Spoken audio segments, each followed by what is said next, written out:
For more on the DOGE's efforts, let's bring in Texas Congressman and House DOGE Caucus co-chair Pete Sessions. Congressman, thanks so much for joining us this afternoon. Just recapping what Lucas had reported right there. The court system has allowed DOGE to access Labor Department, not Treasury. Court cases still continue. The argument against them is basically is you have this international businessman who has plenty of conflicts of interest, shouldn't have access to this type of sensitive information. Should he? Really, the bottom line is the President of the United States, duly elected across the country in a positive fashion, promised on the campaign trail that we would get to the bottom of not only finding the spending that was taking place, but those things that were done against the best interests of the American people. You can say DOGE, you can say Elon Musk with every one of these employees, but the bottom line is that these are professionals that are gaining information that is important to not only Congress, but important to the administration. It is not releasing data and information. It is probably finding out where the money went. And I think that that's the part of government that I am personally responsible for, government oversight. And I will tell you, the president is doing the right thing.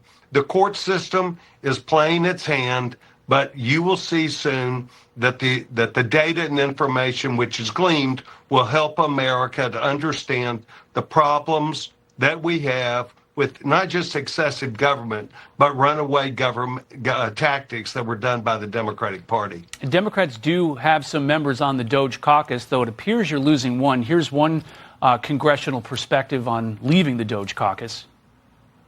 Fundamentally, I don't see how we can actually do this work when Elon Musk is blowing things up. It's like trying to replace your roof when someone's throwing dynamite through the window into your living room. It's just not possible. So I'm leaving the DOGE caucus. Do you expect there'll be more Democratic defectors, Congressman?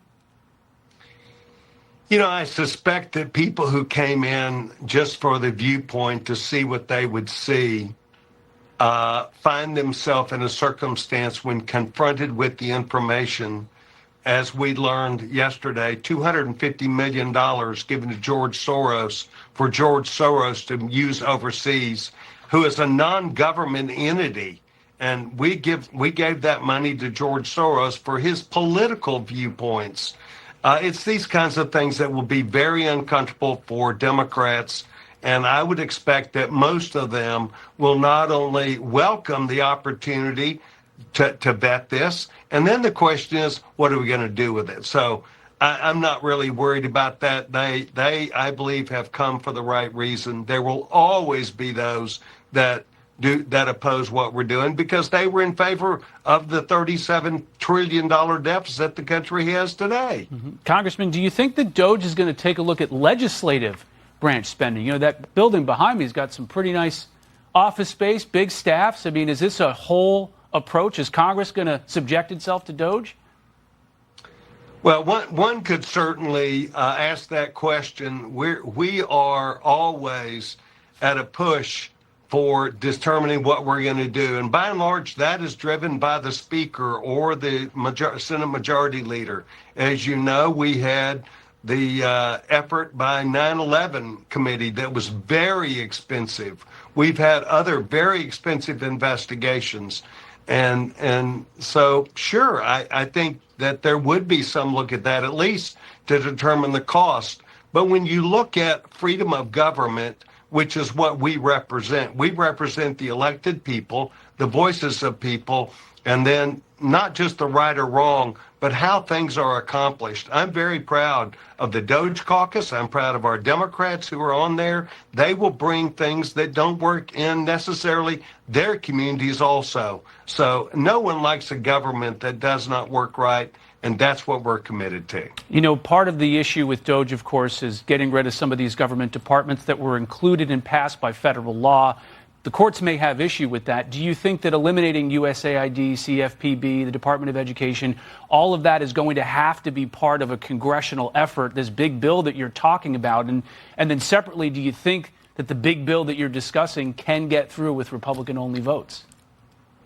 Well, these are all questions that will all be on a balance of not only how well it's done, but the data and information that is gleaned, which will support the American people to say they understand why. USAID needs to be looked at and revamped. And I'm sure a huge part of the spending that takes place was not in the Americans' best interest, but a good bit of it is. And I hope that that does not just survive, but is reformed properly. So the big bill, is it going to pass? Boy, it's always up for speculation. And right now, we're nearing a time where we've got to make real decisions. Congressman Pete Sessions, co-chair of the DOGE caucus up on the Hill. Congressman, thanks for your time this afternoon. Really appreciate it. You betcha.